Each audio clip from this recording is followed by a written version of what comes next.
Okay, well, this week, very interesting data that happened last week that's still affecting us this week. Want to go over that with you briefly, but the title of my video here about trusting federal government job stats is real. I mean, there's a reason I put that in there. So here's what happened last week.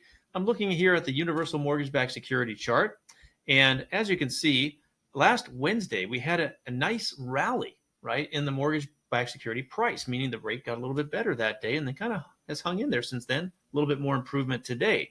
Potential for us to get up a little bit more. Of course, that could go the other direction. We're kind of in the middle of no man's land here, but we do have a little bit of momentum to improvement in rates right now, which is nice to see. But what happened last Wednesday? I mean, there's nothing really going on. The Federal Reserve had started their meeting in Jackson Hole, Wyoming, where they were talking about all things economy and figuring out what they were going to do next. And then Jerome Powell had his press conference last Friday. If you remember, I alluded to that last Monday on the video, saying, hey, that could be a market mover. Turns out it wasn't much of a market mover because it was a very mixed message. He said, yeah, we've seen great inflation improvement on the CPI and the core and such, but we haven't seen much improvement on wages yet, right? On jobs. The jobs picture is still too strong, which means wage inflation is still stuck in an upward spiral, and we want to make sure we kill that before, declaring victory on inflation.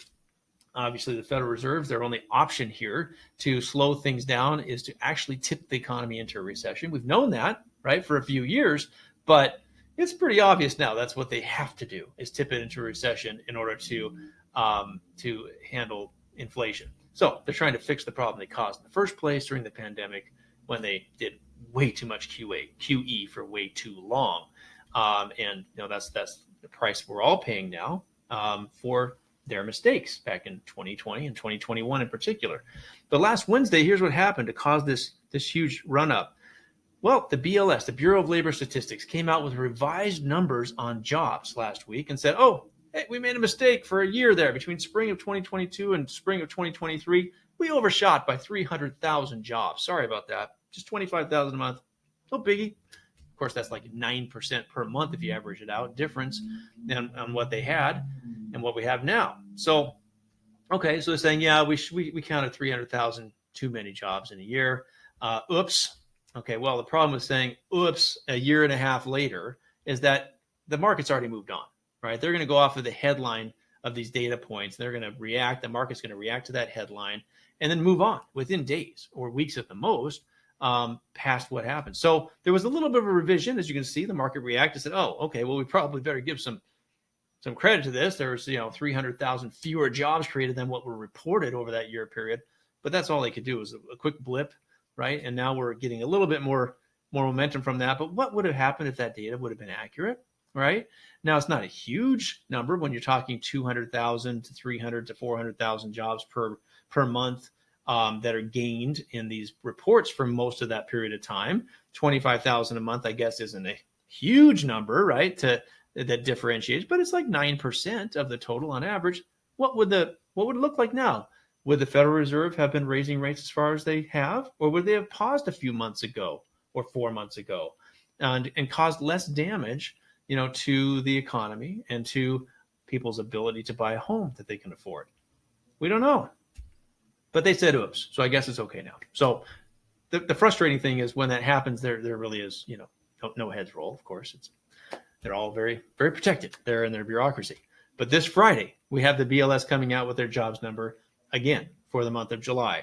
Now, if that jobs number comes in weaker than expected, and I guess there's some hope that it's significantly weaker than expected, that hopefully will cause the Federal Reserve to pause and to stop raising interest rates for this fall and not raise them in September. They have a meeting coming up September 20th when they're supposed to raise rates or not. The hope is that they don't, right? That this job number is weak enough that it's reflected in the data, because we're all feeling it, right? In the economy, we're all feeling that things are tighter, that it's more expensive for everything, and that credit is more expensive, which the Fed has done a good job of making that happen.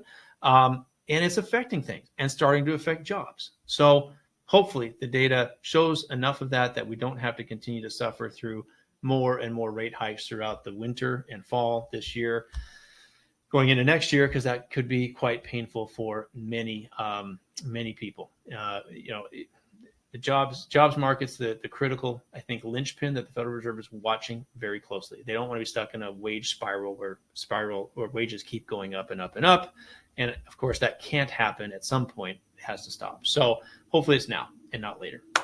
I'll keep you posted next Monday, but that's what's happening in mortgage bond land. And if you have any other questions, of course, feel free to reach out to me. And as always, I want to invite you to follow me on Instagram.